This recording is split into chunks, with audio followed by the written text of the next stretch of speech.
हाँ जी, welcome again all of you. पिछली क्लास में हमने ह्यूमन डाइजेस्टिव सिस्टम के बारे में कुछ एक बात करी थी कि ह्यूमन डाइजेस्टिव सिस्टम क्या होता है, ह्यूमंस बीइंग में न्यूट्रिशन क्या होता है। हमने पिछली वीडियो में 5 प्रोसेस की भी बात कर ली थी। इंजेशन हो गया, डाइजेशन हो गया, ठीक है जी। फिर उसके बाद हमने कहा एब्जॉर्प्शन, फिर हमने कहा एसिमिलेशन, फिर लास्ट में हमने कहा इजेशन, ठीक है। अब हम एक एक स्टेप को अच्छे से पढ़ेंगे। ये है आपका ह्यूमन जो डाइजेस्टिव सिस्टम है उसका पूरा डायग्राम, ठीक है। आपने पिछली वीडियो में मैंने लास्ट में डायग्राम डाल दिया था, आपने वही डायग्राम है जी और बना लिया होगा वहाँ से। सबसे पहले हम बात करेंगे इंजेशन की।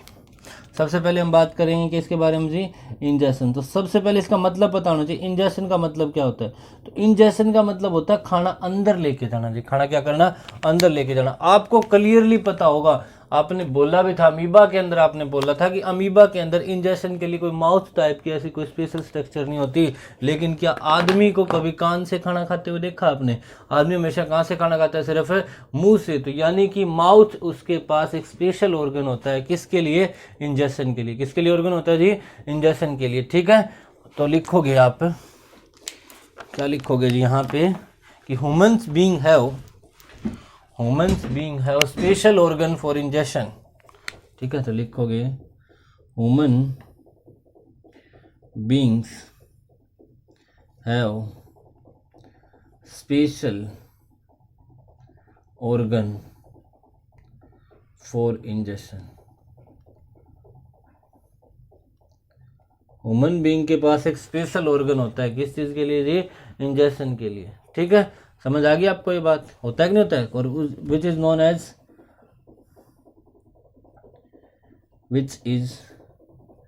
Known as mouth. उसको क्या कहा जाता है जी? माउथ। अब सबको पता होगा खाना हम सब किस चीज़ से खाते हैं जी? माउथ से खाते हैं। अब माउथ के अंदर क्या होता है जी? कुछ एक टीथ होते हैं जी। होते कि नहीं होते? अलग अलग बच्चों के अलग टीथ होते हैं, बड़ों के अलग नंबर ऑफ टीथ होते हैं। तो टीथ क्या करता है जी? टीथ के कारण जैसे ही हम माउथ के अंदर लेके गए खाना, टीथ मिलेगी आपको, टंग मिलेगी, ठीक है जी। अब टीथ और टंग क्या काम करेंगे? टीथ आपका क्या काम करेगा? टीथ आपके खाने को चबाने का काम करेगा। चबाने के कारण क्या हो जाता है जी? डाइजेशन स्टार्ट हो जाता है माउथ में। या फिर हम कार्बोहाइड्रेट्स खाते हैं, कोई मीठा खाया आपने बिल्कुल ही, तो कार्बोहाइड्रेट्स की डाइजेशन कहाँ से स्टार्ट हो जाती है? माउथ से। तो नोट डाल के ये बात लिख दो, ये बात नोट डाल लो यहाँ पर आप कि digestion start from mouth. Digestion का मतलब होता है पचना। सबसे पहले पाचन तंत्र कह सकते हैं या पचना कहाँ से स्टार्ट होता है? तो डाइजेशन ऑफ फूड, ठीक है जी, स्टार्ट्स फ्रॉम माउथ।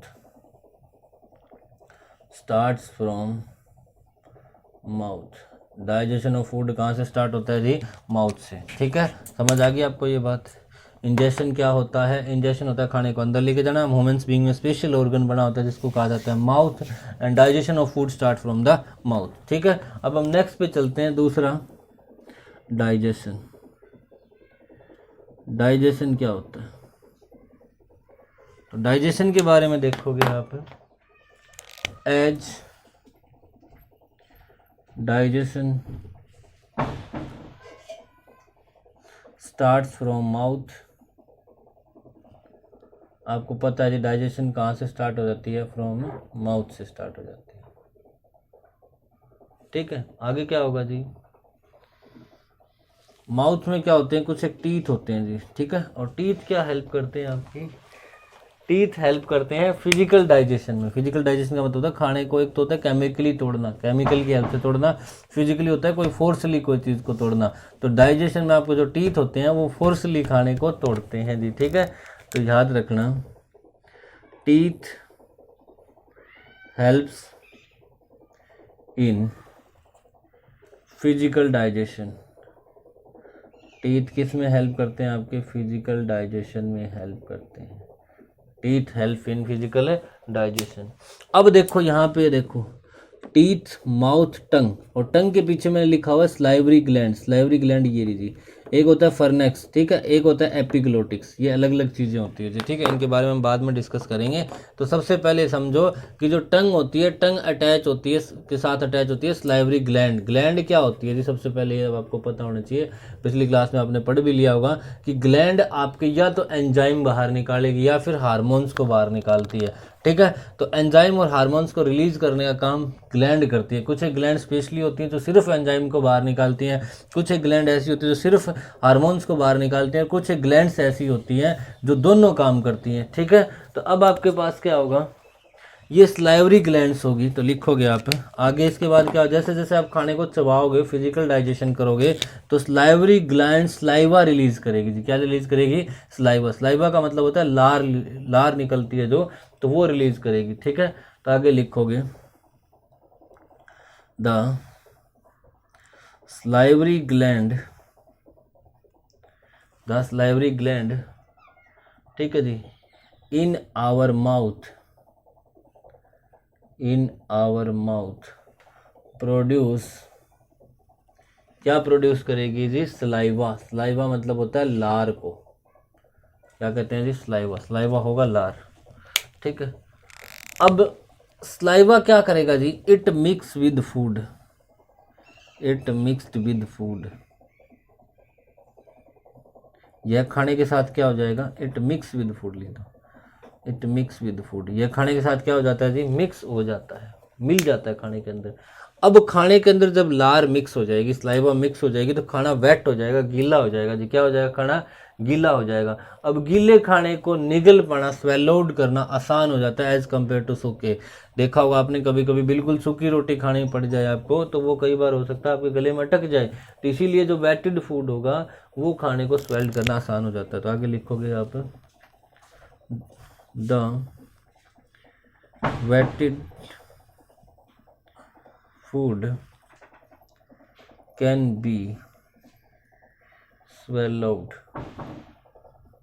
easily, कि जो खाना वेट हो चुका है लार के कारण, उसको निगल पाना क्या हो जाता है जी? निगलना अंदर बिल्कुल ईजिली हो जाता है। ठीक है। और अब और क्या काम करती है?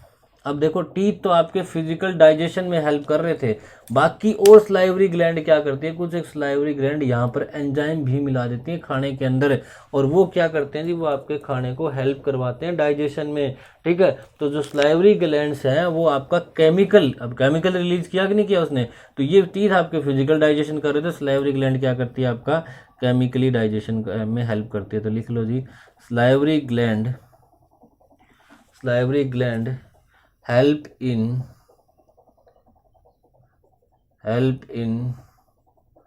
chemical digestion of secreting enzyme,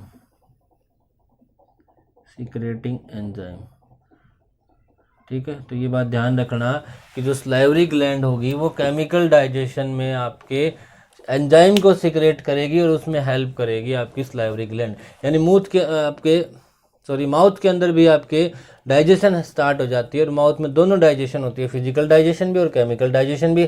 physical digestion आपके टीथ करवाते हैं, केमिकल डाइजेशन आपकी कौन सी करवाती है जी? स्लाइवरी ग्लैंड करवाती है। यहाँ तक आपको समझ आ गया होगा, आई होप। ठीक है जी। अब हम चलते हैं नेक्स्ट आगे, और पढ़ेंगे हम डाइजेशन के अंदर ही। अभी हम डाइजेशन का ही टॉपिक डिस्कस करेंगे जी। ठीक है। और देखो डाइजेशन के अंदर आगे, ह्यूमन जो स्लाइवा होती है उसके पास एंजाइम होगा, आपने कह दिया। तो एंजाइम का कुछ नाम भी रखा गया है कि नहीं रखा गया? तो रखा गया। तो लिखो क्या रखा गया है? द ह्यूमन स्लाइवा कंटेन, ठीक है जी, एन एंजाइम, एक एंजाइम रख, ठीक है, एन एंजाइम कोल्ड, उसको क्या कहा जाता है जी? Salivary, called salivary amylase. उस एंजाइम का नाम क्या होगा? Salivary amylase. ठीक है। ह्यूमन एमाइलेज एक एंजाइम का नाम है, स्लाइवरी एमाइलेज। ठीक है। ठीक है। ये हेल्प क्या करेगा आपकी? तो ये लिखोगे विच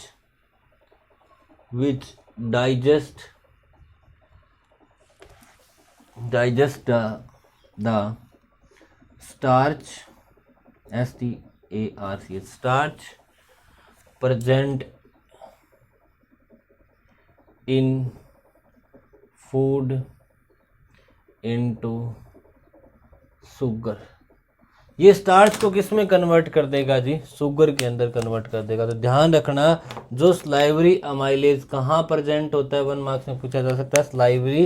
स्लाइवा के अंदर प्रेजेंट होता है। ये एक प्रकार का एंजाइम होता है जी। ये क्या हेल्प करता है? ये आपकी खाने में जो स्टार्च खाते हो आप जो खाना खाते हो ना, जैसे आपके पोटैटो की सब्जी खाई, या फिर आपने लौकी की खाई होगी, या फिर आपने दाल वगैरह कुछ भी खाई होगी, तो आपकी बॉडी को नहीं पता कि आप क्या दाल खा रहे हो कि क्या खा रहे हो। आपकी बॉडी जानती है कि आपने कितना स्टार्च खाया है, कितना आपने प्रोटीन्स खाया, कितना आपने कार्बोहाइड्रेट्स खाया, उस चीज़ से मतलब आपकी बॉडी को।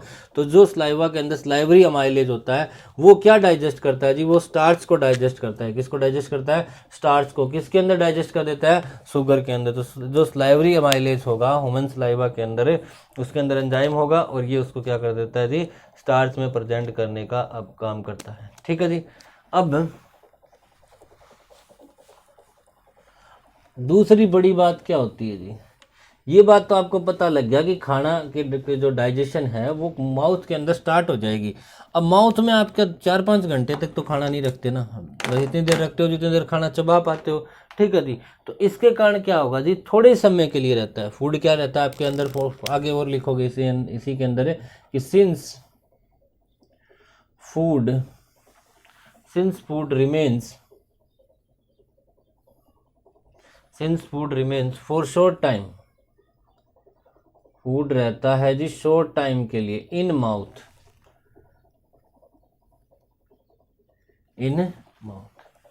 ठीक है। अब शॉर्ट टाइम के लिए माउथ के अंदर फूड रहेगा। एक बात बताओ, क्या आपको क्या लग रहा है इतनी देर में डाइजेशन कंप्लीट हो जाएगी? प्रोसेस नहीं हो पाएगी इतनी देर में। डाइजेशन कंप्लीट है, इनकम्प्लीट डाइजेशन हो जाएगा फूड का। ठीक है जी। Digestion of food is incomplete. तो डाइजेशन ऑफ फूड क्या हो जाएगा जी?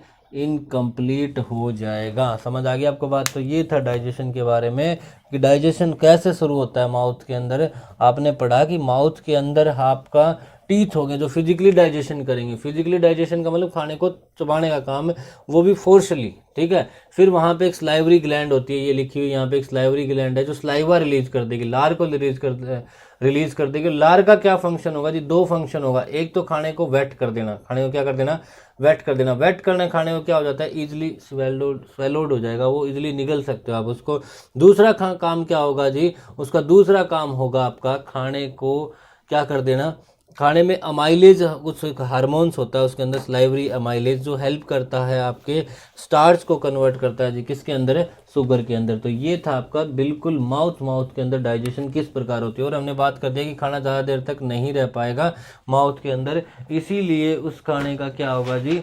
ज़्यादा डाइजेशन नहीं हो पाएगा। अगला पॉइंट है जी, अब खाना यहाँ से खाया आपने, अब खाना आगे चलेगा। ये ईसोफेगस है जी, ये ओ है यहाँ पे कट गया, तो ईसोफेगस। अब खाना कहाँ चला जाएगा? ईसोफेगस, यानी यहाँ से खाना खाओगे। अब खाने को आपने निगल लिया, ये पाइप होती है फूड पाइप। ईसोफेगस का दूसरा नाम क्या होता है? कल हमने बात भी करी थी, फूड पाइप। क्या होता है जी? Food pipe. तो नोट कर लीजिएगा, ये ईसोफेगस का दूसरा नाम होगा फूड पाइप। अब खाना फूड पाइप के थ्रू आगे जाएगा। जब खाना कहाँ से चला जाएगा? यहाँ से आपने अंदर कर लिया तो खाना फूड पाइप में चला जाएगा, ईसोफेगस में चला जाएगा। इसी को ईसोफेगस कहते हैं। ठीक है। ओ साइलेंट होता है। अब आप लिखोगे, डाइजेशन के अंदर ही लिख रहे हैं हम। अब लिखो ईसोफेगस क्या होता है?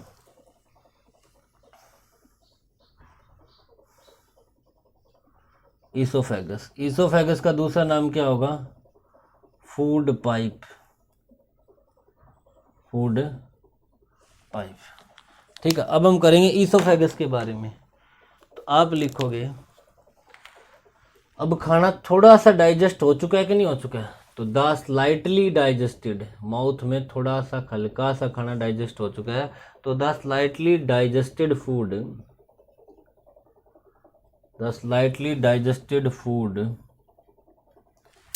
ठीक है जी, इन द माउथ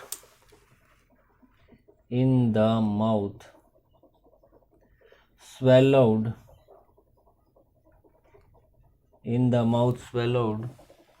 ठीक है जी, बाय द टंग आपकी हेल्प करेगी उस खाने को अंदर ले जाने में। ठीक है जी। तो बाय द टंग की हेल्प से क्या हो जाता है? आप उस खाने को स्वेल आउट कर लेते हो, निगल लेते हो। ठीक है।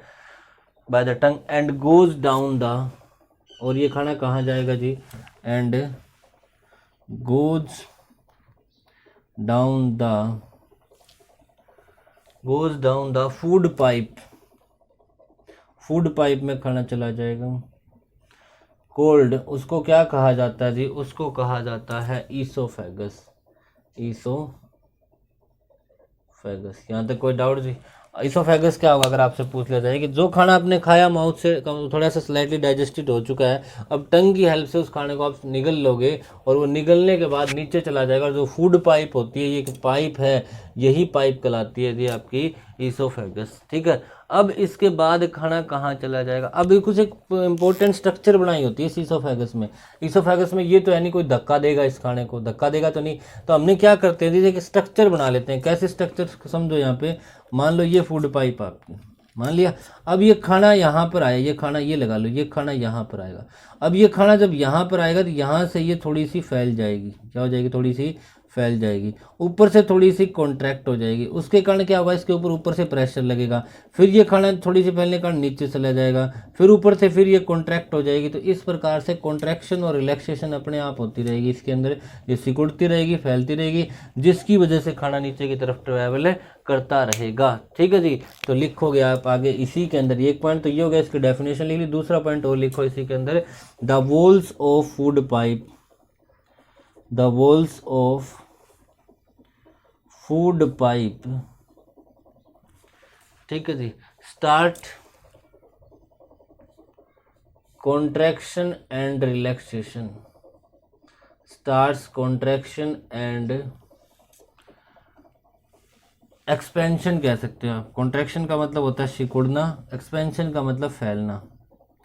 तो जो वॉल्स ऑफ फूड पाइप होंगी उनकी कॉन्ट्रैक्शन भी होगी, उनकी एक्सपेंशन मूवमेंट भी होगी जी। ठीक है, आई बात समझ में?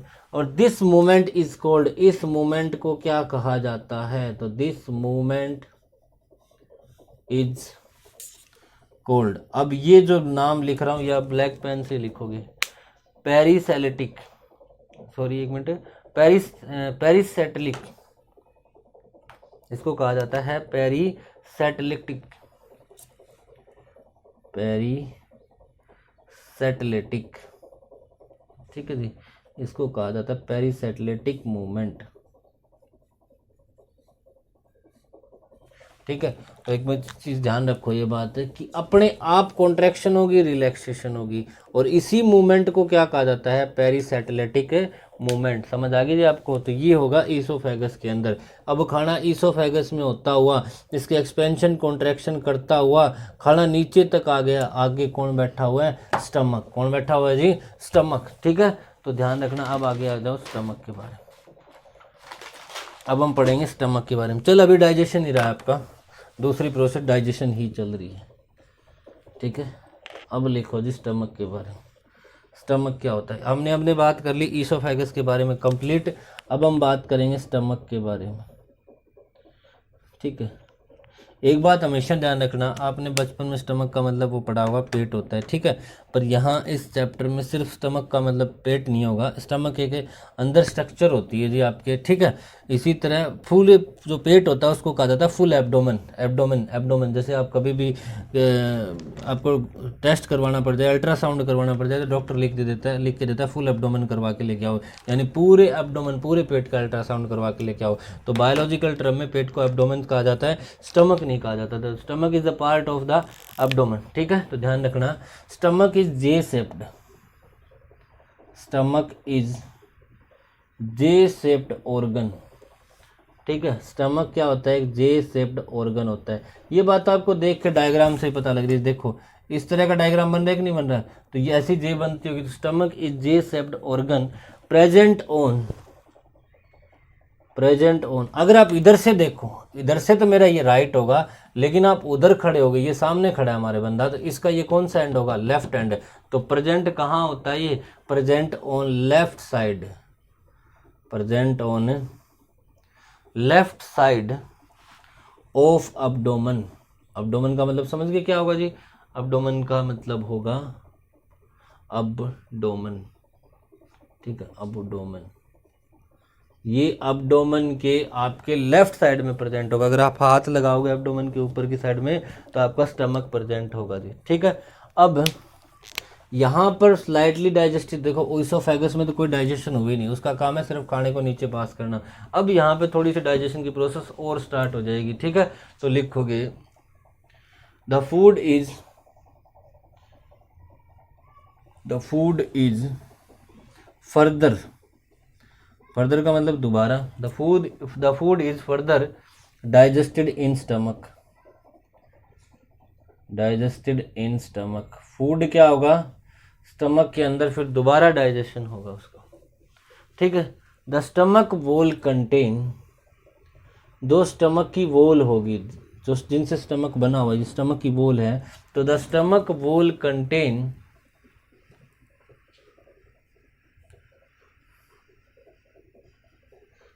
ठीक है जी, 3 ट्यूबुलर ग्लैंड्स, 3 ग्लैंड्स होती हैं जी। कौन सी ग्लैंड्स होती हैं, ट्यूबुलर ग्लैंड्स होती हैं, ठीक है। 3 ट्यूबुलर ग्लैंड्स होती हैं, ये आपने 9th क्लास में था जी आपके कि ग्लैंड्स क्या होती हैं, ठीक है। तो 3 ट्यूबुलर ग्लैंड्स होंगी, ठीक है। ये ग्लैंड्स क्या करेंगी, दीज ग्लैंड्स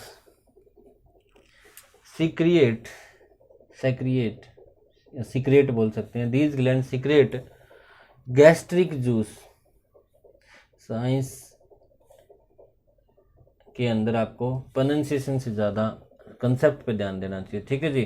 तो दीज द ग्लैंड्स, या आप ये द ग्लैंड्स के बजाय लिखिएगा दीज ग्लैंड्स, ये ग्लैंड्स सेक्रिएट करेगी, आपका सीक्रेट करेगी कह सकते हैं कहीं इसको, गैस्ट्रिक जूस सीक्रेट करेगी जी, ठीक है। अगली बात, गैस्ट्रिक जूस कहाँ सीक्रेट होता है, ये अंडरलाइन, ये इंपॉर्टेंट है जी। कहाँ होता है ये, स्टमक के अंदर। गैस्ट्रिक जूस कहाँ निकलता है, आपके स्टमक के अंदर निकलता है। स्टमक के अंदर क्या होगा, जे शेप का ऑर्गन होगा जो हमारे एब्डोमेन से पेट के लेफ्ट साइड में मिलेगा। The food is further digested in stomach, तो फूड की जो फर्दर डाइजेशन वहाँ होनी है। स्टमक की वॉल के पास 3 ट्यूबुलर ग्लैंड्स मिलेंगी, और ये ग्लैंड्स कौन सा जूस सीक्रेट करेंगे जी, आपका गैस्ट्रिक जूस सीक्रेट करेंगे। अब नेक्स्ट चलते हैं जी हम, नेक्स्ट पॉइंट होगा, अब जो गैस्ट्रिक जूस होता है वो किस चीज से बना होगा, आगे लिखोगे इसी में, द गैस्ट्रिक जूस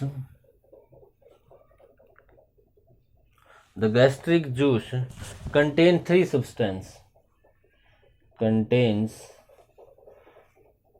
सब्सटेंस, उसमें 3 सब्सटेंस होंगे जी आपके। कौन कौन से होंगे जी, हाइड्रोक्लोरिक एसिड होगा एक, तो हाइड्रोक्लोरिक एसिड जिसको कहते हैं हम HCl, मैं आगे HCl लिखूंगा, HCl का मतलब होगा हाइड्रोक्लोरिक एसिड।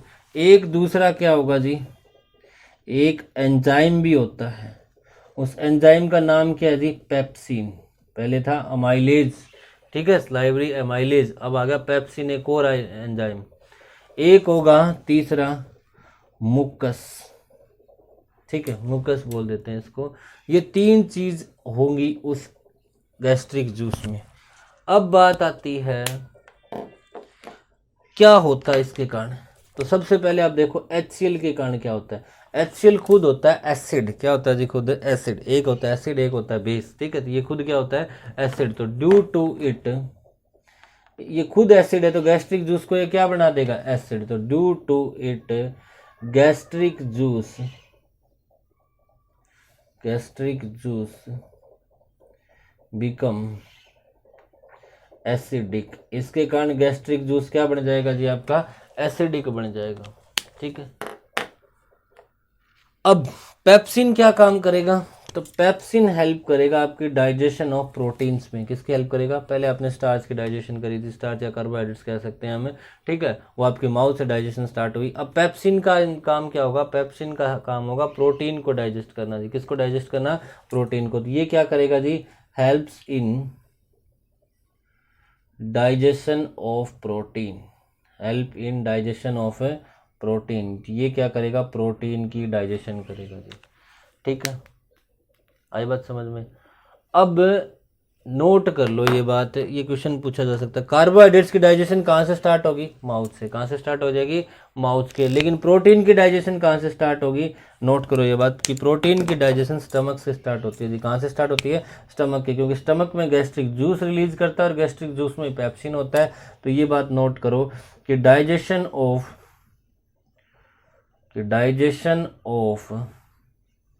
किसकी डाइजेशन जी? डाइजेशन ऑफ प्रोटीन बिगन, ये भी आप लिख सकते हो, starts in stomach. Digestion of protein कहाँ से स्टार्ट हो जाएगा? स्टमक से स्टार्ट हो जाएगा। समझ आ गई ये बात? हाइड्रोक्लोरिक एसिड करेगा गैस्ट्रिक जूस को एसिडिक बना देगा। पेप्सिन क्या काम करेगा? डाइजेशन ऑफ आपका हेल्प करेगा डाइजेशन ऑफ प्रोटीन्स के अंदर। और डाइजेशन ऑफ प्रोटीन कहाँ से स्टार्ट होती है जी? इन स्टमक स्टार्ट होती है। अब हम एक एक के फंक्शन दोबारा पढ़ेंगे, हम इसके बारे में मुकस के बारे में भी पढ़ेंगे, मुकस क्या होता है। ठीक है जी, तो आगे देखो जी, म्यूकस बोल देते हैं, म्यूकस। अब देखो आगे फंक्शन ऑफ HCl, इसी के अंदर लिख रहे हैं हम, डाइजेशन ही चल रहा है अभी तक आपका। अब हम पढ़ेंगे जी फंक्शन ऑफ HCl। HCl के क्या क्या फंक्शन होंगे जी, ये देखो आप। ठीक है, सबसे पहला काम क्या होगा? इट प्रोवाइड, ये खुद एसिड है कि नहीं है? आप कहोगे जी है, तो ये एसिड है तो ये एसिडिक मीडियम प्रोवाइड करेगा। It provide acidic medium, it provide acidic medium to gastric juice. ये गैस्ट्रिक जूस को क्या प्रोवाइड करेगा जी? एसिडिक मीडियम प्रोवाइड करेगा। इसके कारण क्या होगा? ये पेप्सिन हार्मोन था ना, सॉरी पेप्सिन एंजाइम था आपका जो हेल्प कर रहा था प्रोटीन की डाइजेशन में, ये प्रॉपरली एक्टिवेट काम करना शुरू कर देगा, ये अच्छे से काम करना शुरू कर देगा। सो दैट, यहाँ आगे लिखोगे, so that enzyme pepsin, so that enzyme pepsin can work properly,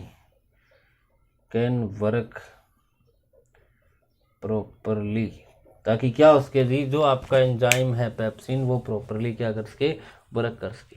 दूसरा और क्या काम करेगा? अब ये एसिडिक है, एसिड बहुत तेज होते हैं, बहुत डेंजरस होते हैं एसिड, और ये तो HCl बहुत ज़्यादा खतरनाक स्ट्रॉन्ग एसिड होता है हमारी बॉडी के अंदर। ठीक है, और ये दूसरा क्या काम करेगा? मान लो आपने खाना खाया, आपने खाना खाते हैं तो कोई ना कोई बैक्टीरिया होता है, आपने हाथ वगैरह नहीं धोए, तो गलत बात होती है, धोने चाहिए आपको हाथ वगैरह खाना खाने से पहले।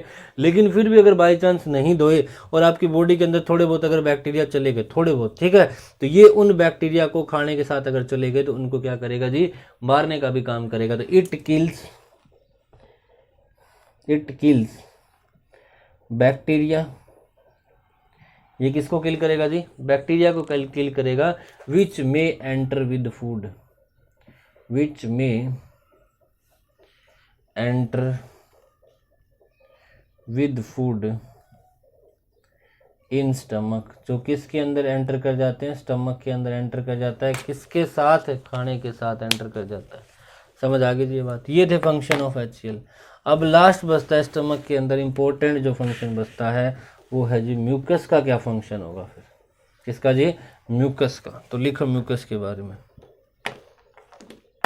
ठीक है, म्यूकस के बारे में लिखो। म्यूकस का क्या काम क्या होगा? अगर म्यूकस सीक्रेट ना हो, ये भी एक टाइप का जूस कह सकते हैं आप, जूस की तरह ही होता है, लेकिन अगर म्यूकस सीक्रेट ना हो तो क्या होगा? अब पहले HCl निकल गया कि नहीं निकल गया? अगर HCl हमारी स्किन के ऊपर गिर जाए तो हमारी स्किन जल सकती है। तो क्या एक बात बताओ, क्या अंदर स्टमक के नुकसान नहीं पहुंचाएगी? कोई कहता है ना कईयों को मेरे तेजाब बन गया, तो उनके अंदर यह तो हो सकता है मुकस सही तरीके से क्लियरली नहीं प्रॉपर काम कर रहा हो। ठीक है, तो मुकस के कारण क्या होगा? अगर मुकस सीक्रेट नहीं करेगा तो HCl है ना वो स्टमक के अंदर की दीवारों को खाना शुरू कर देगा जी, इरोजन शुरू हो जाएगा उसके कारण, और बाद में अल्सर बन जाते हैं, छाले बन जाते हैं। यहाँ तेजाब गिर जाएगा, छाला बन जाएगा नहीं बन जाएगा? तो छाले को कहा जाता है जी फॉर्मेशन ऑफ अल्सर हो जाएगी। क्या हो जाएगी? Formation of ulcer. तो लिखोगे if mucus is not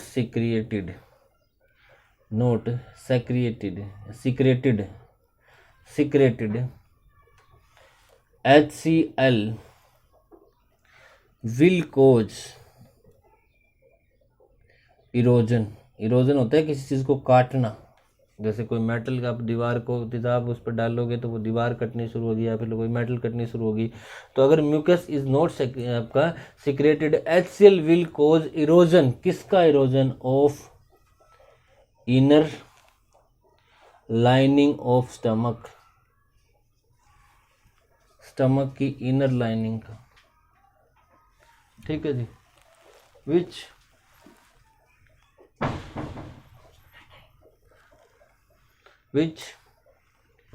may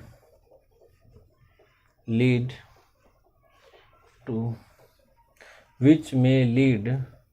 of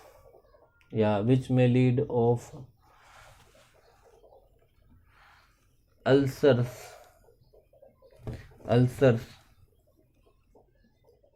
in stomach, जिसके कारण क्या हो सकते हैं जी? अल्सर बन सकते हैं स्टमक के अंदर। अल्सर का मतलब आप समझ गए होंगे, ठीक है। अब यहाँ खाना कुछ एक और डाइजेस्टेड हो चुका है आपका खाना, लेकिन फिर भी वो कम्प्लीटली डाइजेस्टेड अब भी नहीं हुआ है, ठीक है। तो आगे फिर खाना यहाँ से देखो जी, अब ये खाना यहाँ से स्टमक से कहाँ चला जाएगा? सबसे पहले चला जाएगा स्मॉल इंटेस्टाइन में। किस में जाएगा जी? Small intestine. फिर इसके बाद ये बार बार जो आपको दिख रही है ये है जी लार्ज इंटेस्टाइन, ठीक है। तो यहाँ से खाना आगे लिखोगे, यहाँ से खाना कहाँ जाएगा कि फ्रॉम